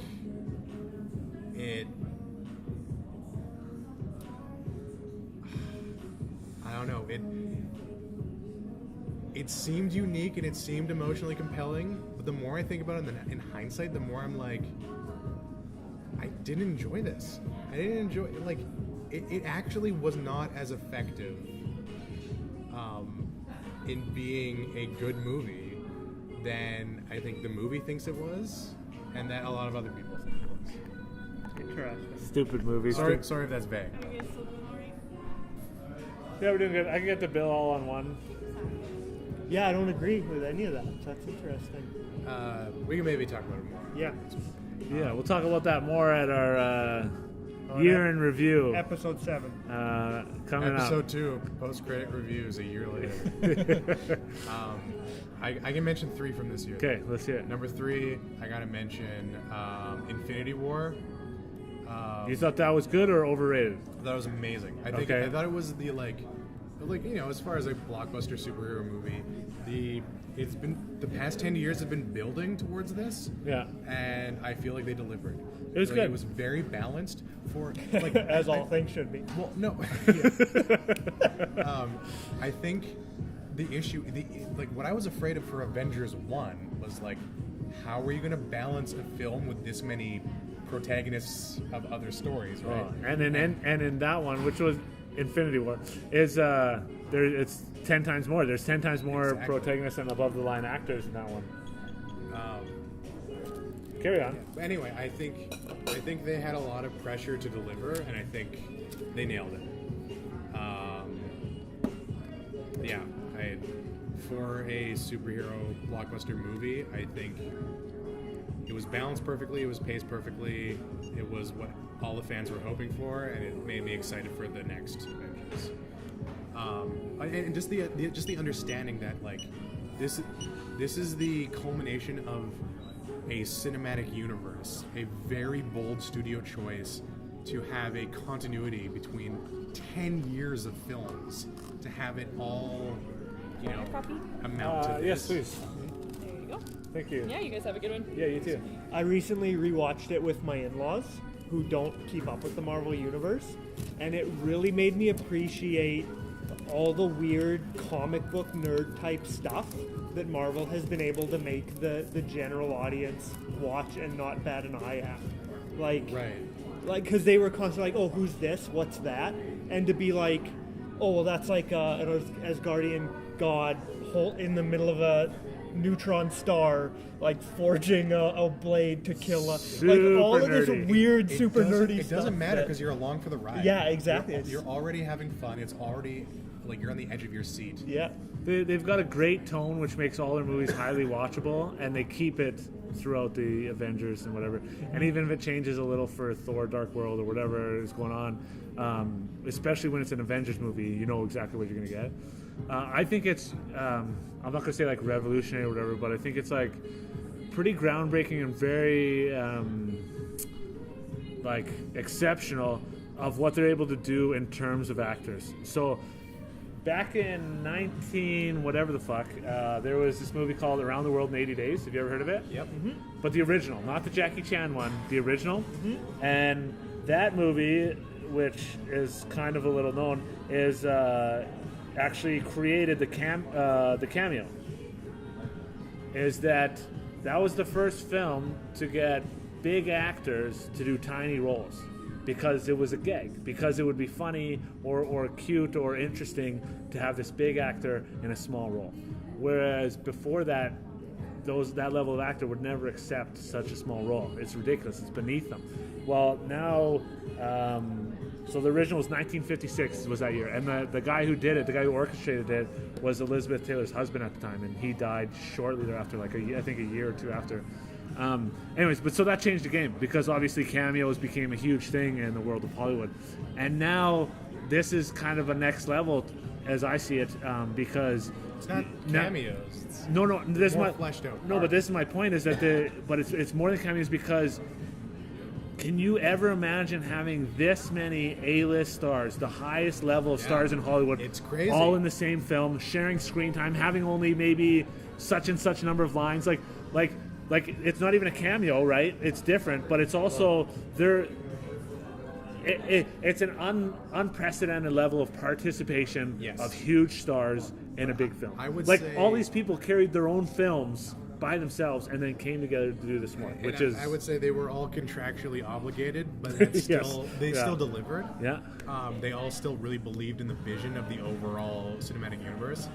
And my final point on this is just like this had to have been a huge challenge because it can't have been easy to do. No, you got to deal with all those egos. No, but I'm also saying look at DC Universe, which is trying to do this. There's a lot of other studios that are trying to do cinematic universes and recapture the magic formula that Avengers got right.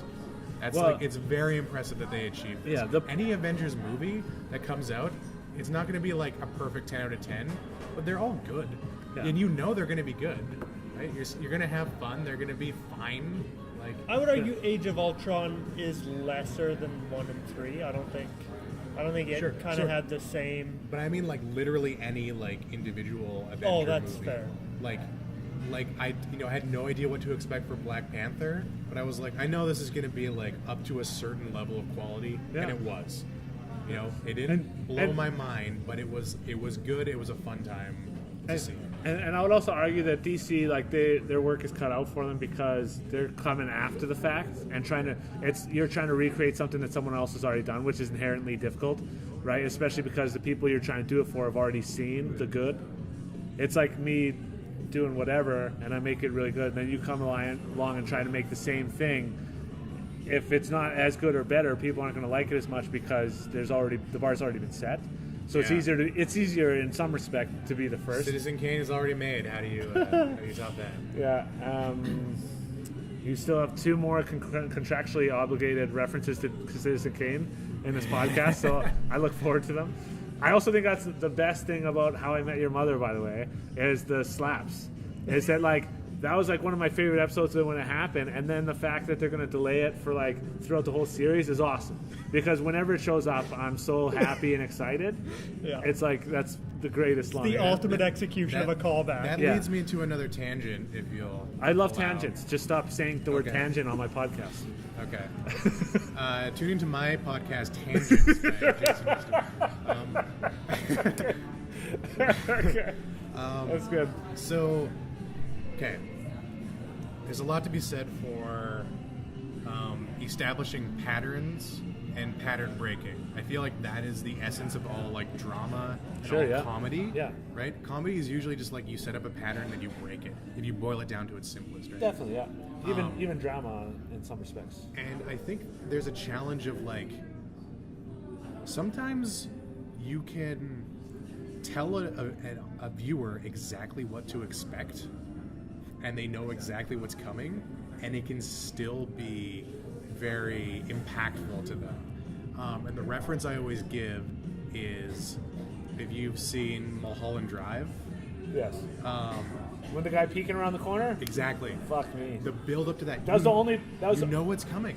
Other than what's her name jilling off herself. That was my favorite part of the movie. That was the only part of the movie I really liked, even though it was like disturbing or whatever. But I like pointing to that reference, and also in comedy, there's an episode of Louis where he accidentally stumbles into a cult meeting and he doesn't realize until like far too late. So you, the viewer, have realized what's happening, and they reach a point where like all of the people in the cult are like going around a circle and they're all like saying the sacred cult words, and the guy's like pointing to each one randomly, and Louis is standing there awkwardly. Like, you know it's coming, but by the time it actually gets there, it's still hilarious. Yeah. So anyway, yeah. So I feel like that kind of went with what you were saying previously. Is like, Right. Okay, what were your other two from this year that you loved? Okay. Or that you Top liked? two. Okay, number two. I would put Sorry to Bother You. Right. That is Haven't a seen it yet. film that I am still processing to this day. When I came out of that film, the only way I could describe it is, and I'm going to butcher the pronunciation, I was like, if Yorgos Lanthimos and Charlie Kaufman teamed up to make a Spike Lee movie, is what that film was. And I It don't actually know. sums it up really well. I don't know how to like explain it any other way, apart from like, holy shit, that was one of the most original things I've seen in a very long time. Yeah, I'll have to watch it. I didn't give it a score on my patented 3-tier system because I couldn't. Yes. It's Couldn't even rate it? I swear, it doesn't have a star rating. I can't give it a score. It transcends. You can't fit it into traditional systems. Yeah. I don't know how That's- you would. So did you That's like how it or did original. you not like it? I have no idea. And Did you even watch it? That's the thing. Yeah, it's we like you're did. still processing it. And, That's like, the thing, is I it's had so- things I enjoyed and things I didn't like, but I can't like strongly. Yeah, it's so Like, unlike as a whole, it's, anything. like, It tries to do things that are so different than have so been original. tried. And I think it was very underrated this year. I think other people were saying stuff like Mandy was great, and it's like, this deserved to be seen by, even if you didn't like it, it's still refreshingly different. Yeah. And there was bits about like, I thought the topical timing of it, like, it felt like a very like Trump era, reactionary Trump era film. Also kind of a backlash, reaction. you would say. But I'd also say kind of a reaction to like Bezos. Bezos? Like Jeff Bezos. And I've heard it as like- Bezos. Oh, So sorry, yeah, that's why I'm Bezos. confused. But He's sure. barely even a billionaire anymore. He's the most. He's the richest guy in the world, isn't he? Yeah, but he just lost 74 billion, and he Yeah. still has 74 billion. Yeah, yeah, It's yeah. amazing. Anyway, so I would say it's like a good reactionary film to like this time that we're living in. So like, I don't want to say it was like ahead of the curve. I just think like some of the concepts in this are like gonna be concepts in films 2 years from now. You know what I mean? Mm-hmm. It was kind of early to respond to those sorts of things. I was so interested in seeing that film when I saw the trailer. I was really into it.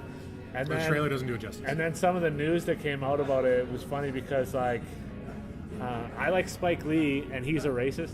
And then this guy was criticizing Spike Lee for being, like, too friendly to whites. And I was like, that's, like, the most racist thing I've ever heard. So that made me want to watch it less. But I will watch it since you have it so highly rated. It's a trip. Like, it's totally unlike. And like, I'm I not do saying like- you'll think it's good, but it'll be something. You'll Well, remember yeah. it. And I do like Lakeith Stanfield. I've seen lots of things that he's been in, so I've always liked him. So we'll see. And number one, Number one, I have to say, without a doubt, 8th grade. brutal. It's good. That was, I mean, like, I was already a fan of Bo Burnham going into it, but I was ready to also, like, criticize this and rip it to shreds. Interesting. And I think he did a good job.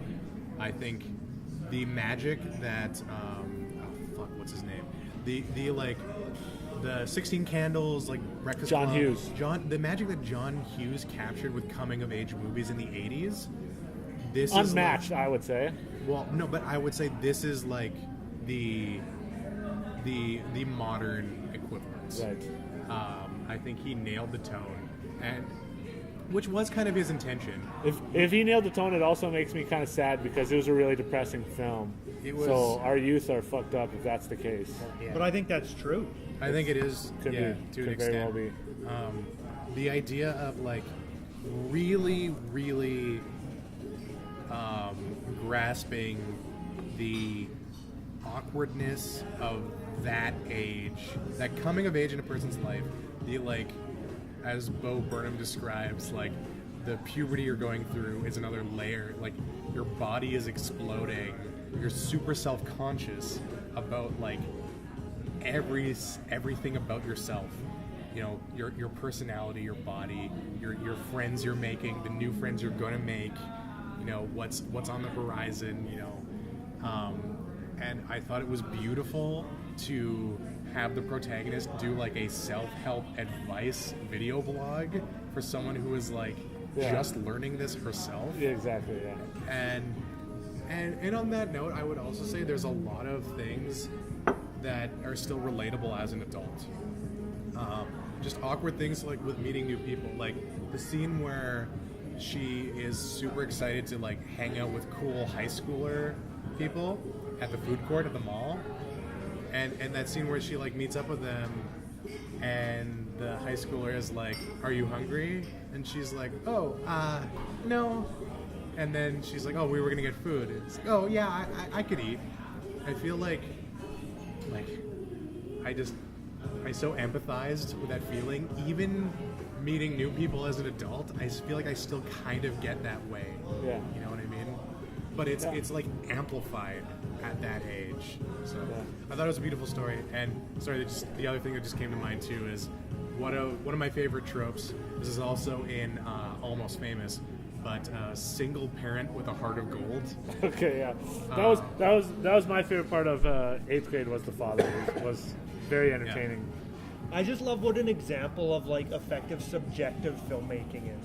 It's like through shot choice, through the score, through the editing, you feel what she's feeling at every turn. Like it does such a good job of pulling you into her emotional state. Well, particularly score. It's a very Bo Burnham style. Yeah. And I was also ready to be like to criticize that to shit because it's like you got to step up to the plate, man. You do musical comedy like. But he nailed it. Like it's so stark. Like he takes a chance with it, and it almost works. beats you over the head, but it still fits. I think tonally for each scene it's in. I think it fits. Yeah. I have a love-hate relationship with Bo Burnham. I'm skeptical of a lot of things he does, but you got to admit it's great first film. Like for first film ever, really, really good quality.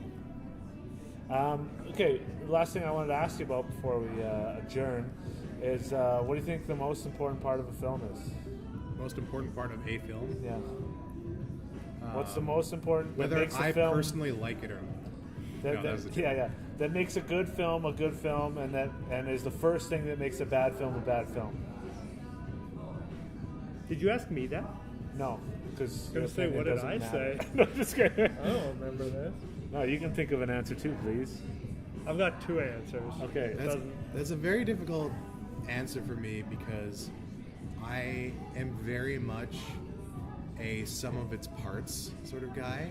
That's so what I like, thought. Well, so like I can't boil it down to one thing because like if I'm evaluating something and I think it's like worthy of like a 10 out of 10, it's because like the cinematography was great, the performances were great, the editing was good, the story structure was good, the dialogue was, you know what I mean? The dialogue flowed like right. It's all of these layers. Right. So to you that doesn't seem like one thing, but that it actually is one thing because that's the average of the mean.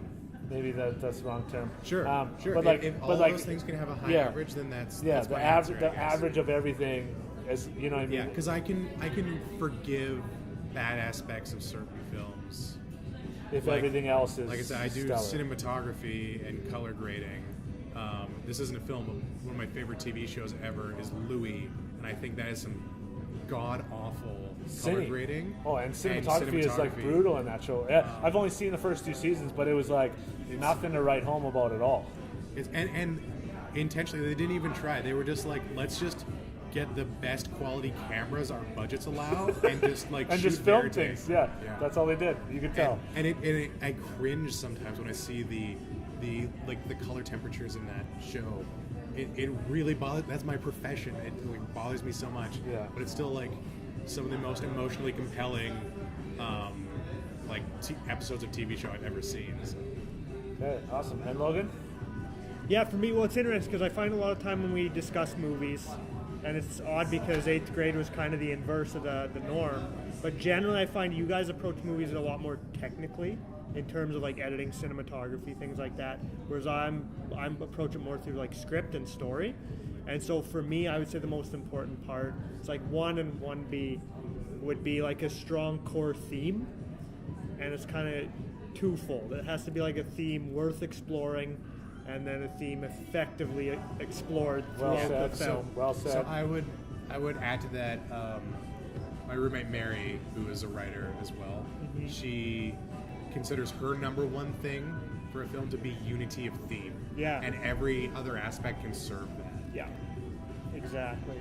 And so, yeah, that's kind of, when I walk away from a movie in love with it, it's kind of because that core theme was like strong right from the go, and then every character, every plot point, and every technical aspect, play into that core theme and like push it above. I super appreciate that when the technical aspects serve that. Yeah. Which I would almost classify as like servant story, right? Like the movie is about this story, everything should serve that story. Yeah, exactly. And obviously that's simplifying, but so finally, just tell me one film you're looking forward to and why. Perhaps most looking forward to seeing. What's upcoming? You're one of those people. How about you?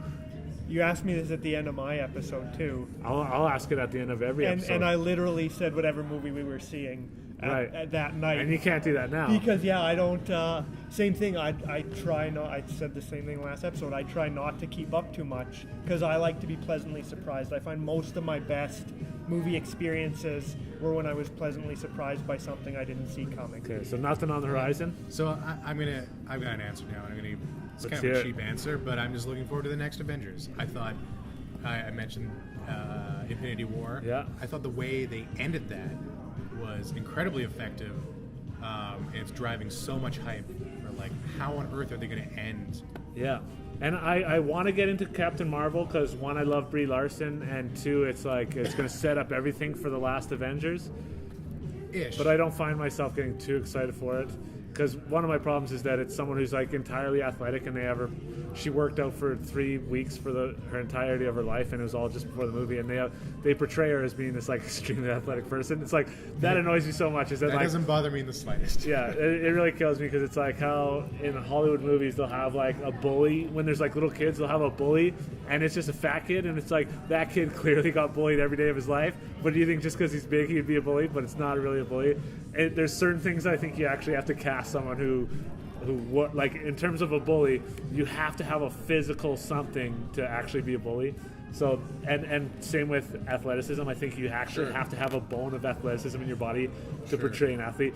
So that's the problem with it. But anyways, over Christmas I watched The Last Avengers for a second time with my brother, and it got me really excited because by that point they had released the title for the latest Avengers is going to be Endgame, and I didn't realize this obviously in the moment, but when the what's his name, Benedict Cumberbatch, Doctor Strange, he's talking with Iron Man, and he's already seen all the possibilities, right? And he said there's one out of whatever that we could actually win in, and they have this like terrible idea of how to attack him, whatever, and it goes badly, and it actually succeeds, except it's Star-Lord does the stupidest possible thing any human could do in the space of 4 seconds. Right. The plan succeeds swimmingly. Right. And then Iron Man is kind of like dejected about how things are looking, and Doctor Strange says to him, "We're in the Endgame now."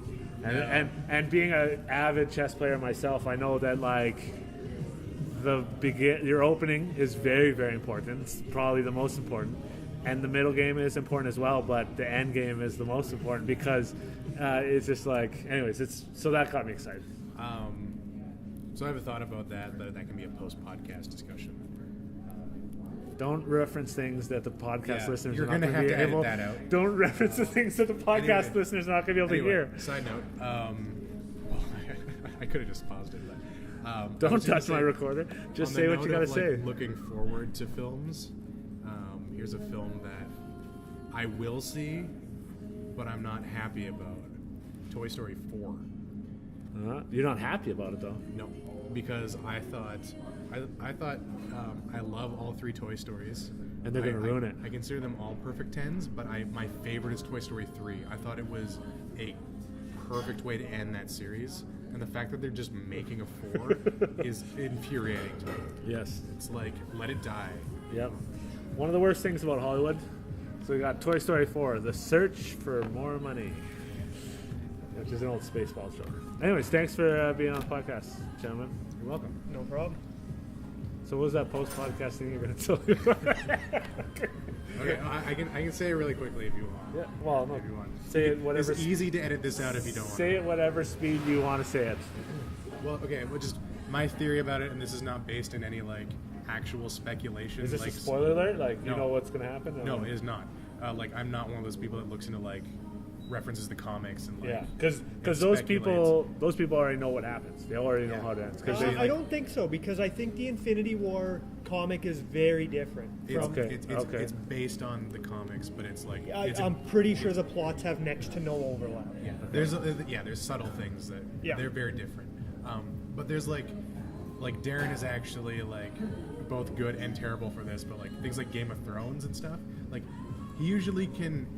He follows casting, so he knows who's going to be in the next thing. That's annoying. So he knows he knows who's not going to be. So he knows who's going to die if they're not in the next season. For example. See, to me, man, stuff like that ruins the point of why I watch. I know. I would agree. It's too far. It's the same as like when they have new movies coming out. Like, guess what we just learned about the new Star Wars. It's like I don't want to hear that spoiler because it's only going to make the experience of watching the movie worse for me. Why would I want to know more information? It diminishes the experience. Exactly. And I would agree, but my argument on his behalf is that he'd like to do producing, and he approaches things from a producer's perspective. So he really cares about the news about casting and stuff like that. So, and for him, it doesn't ruin the experience. So, but it would for me. But like whatever. Anyway, so that's all to say. What my theory is here is not based in speculation, but on the note of Iron Man and Doctor Strange, my thing was just. So Doctor Strange viewed those like 14 million different possible outcomes. My only theory is that the outcome that he knew would succeed, he didn't know exactly what had to happen apart from Tony Stark had to be alive. And that's why I think he was so willing to give away the Time Stone, is because he knew that like after that Tony Stark lives. And there might have been other outcomes where he did not.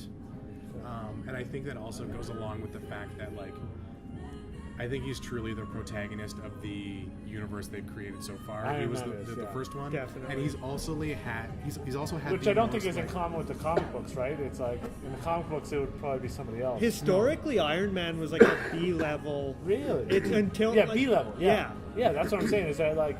I think it was only because Robert Downey Jr. is so charismatic in the role that's why he became the guy. Absolutely. Which is so funny, too, because whole generations of kids, it's like, that's their comic book hero now. It's Iron Man, which I find to be an thing because he was never one of the major... I think they also knew, like, a all-American, like, billionaire weapons expert would be, like, a very appealing, like... Brutal.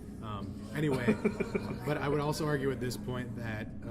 Tony Stark has had the biggest like character arc of the entire series so far. For sure. He's like, with the introduction of like Spider-Man, he's basically become a dad, and he's got like more to lose now, and he's very different from who he used to be. So I think like if you had to say there's one true protagonist to Avengers, it's Tony Stark, and I think that's why like this last movie is riding on him. He's maybe gonna die, maybe have to self-sacrifice, whatever. But I think that was what Doctor Strange saw, is that it's all up to Stark. And this kind of goes back to something we were talking about earlier about expectations, like knowing what's going to happen, but it unfolds the right way so that it's still valuable and enjoyable to the watcher. Is that so he knows the only way that they can win, and it's Avengers, so obviously they're going to win, but a lot of bad things could happen along the way, that's interesting, and I like that, right? Is that there's going to be bad things that happen, but they're going to win, and you know they're going to win. They've already told you they're going to win, but it'll just be watching the how of it. Or right? maybe Doctor Strange saw a universe where Thanos very clearly articulates his argument for his side and convinces Doctor Strange. You know what? You got a point there. I think we should eliminate half the universe. He just joins the team. So my one big question is, do you think they're going to undo all of the deaths that occurred because of the snap? Yes. Any of them? All of them? Absolutely. I think what we'll actually see is somewhat of a change of the guard. So all of the oldest Avengers will probably permanently die, but all these newest Avengers that they've introduced will now be the next wave. The Spider-Mans and the Falcons. Yeah, and the Guardians. I wouldn't say permanently die. None of these characters will permanently die. They'll be in movies in the future. But that was the same thing I pointed out when the movie first ended, is that the vast majority of the people who faded away were people who just started their contracts with Marvel, as opposed to a lot of the people who were living were in contracts that were almost at the end. So you think it might be like a trade thing? Yeah, I think it's going to end up being a switch. I hadn't considered that.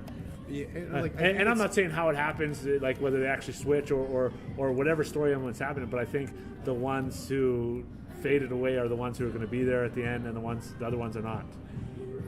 I think everyone involved is okay to not have any more Captain America or Iron Man movies for a while. I think, in my opinion, the Captain America movies are the best, and I'm gonna miss that character and his movies. Sure. I even think he was light in the last one. I would like to have seen more of him. This goes back to especially with the new look, contractual obligation, but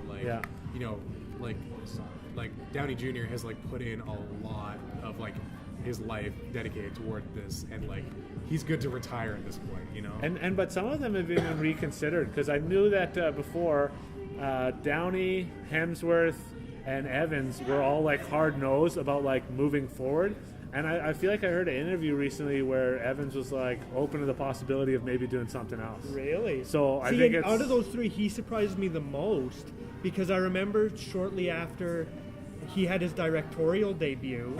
Which was what? What was it called? He starred in it as well. I don't even know what it is. I don't remember what it's called off the top of my head. But after that experience, he had another Marvel movie, and in an interview, he talked about just the difference between this indie thing that's your passion, and you put everything into it, and then you go and play Captain America, where you sit in your trailer for 4 hours, come out in front of a green screen for 20 minutes and do one kick move, and then go wait for 4 more hours while they change the lights. That was a thing with Tom Hiddleston too. Apparently Darren knows more about this, but apparently he had agreed to some things that he had to turn down because he had to shoot these little bit things for Avengers that all ended up getting cut. Mm-hmm. Oh, that's annoying. That would get old. So Chris Evans really surprises me if he. Yeah, and that's not for sure. I think that's a hearsay. That would get old as an actor. Mm-hmm. But what wouldn't get old is the money. Buckets and buckets full of money. Loads of money. What were we going to say about nostalgia aspect of filmmaking? I don't think we ever returned. Yeah, to we that. didn't revisit that. So I was just going to say. I feel like it's a different argument. It's interesting to me because I've revisited a couple of movies that I loved in my youth. Heavyweights, Little Giants. Heavyweights, is that where they go to camp? Yeah, Fat Camp. Okay, yeah. And one other one that I can't remember off the top of my head. And I feel like I still love them, unironically, and I don't think just because of the nostalgia, but I'm sure it is. If I'd never watched those movies, I feel like objectively they're not good movies. Yeah. But it's really, really hard to see past my nostalgia. Yeah. Even to this day, I don't just love it because I loved it then. I still love it now. So it's weird to me how inextricably linked enjoyment is to nostalgia, and it's really hard to dig through that. I would say for me a big thing for that is the Star Wars prequels. Like those are bad, and I go back and watch them, and now I'm like, these are bad. But I when I was a kid, I was watching them and I loved them. I still love the Star Wars universe. I still consider them canon, of course. But like in an exercise in filmmaking, Phantom Menace he took some risks and they did not pay off. They were terrible. Yeah. But I still love, like double-edged lightsabers. I think it's almost impossible to separate it for yourself. I really do. I think it is. And because the thing is... No, but I did, though. Yeah, exactly. Because, for example, a movie, say a kid's movie, that I would have loved when I was a kid, and that I... So imagine that I had never seen it, and then I watch it now. I think I would still like it in a lot of guilty pleasure kind of ways because that little kid still exists in me. You know what I mean? So the things that I liked then, even though... You have to kill them. Exactly. I still think it would still resonate with me a little bit. And the fact that I would say, like, it's not great filmmaking, but I like this kind of story. Or whatever. You know what I mean? As Kylo Ren would say, let the past die. Or as Citizen Kane would say, Rosebud. Yeah, there you go.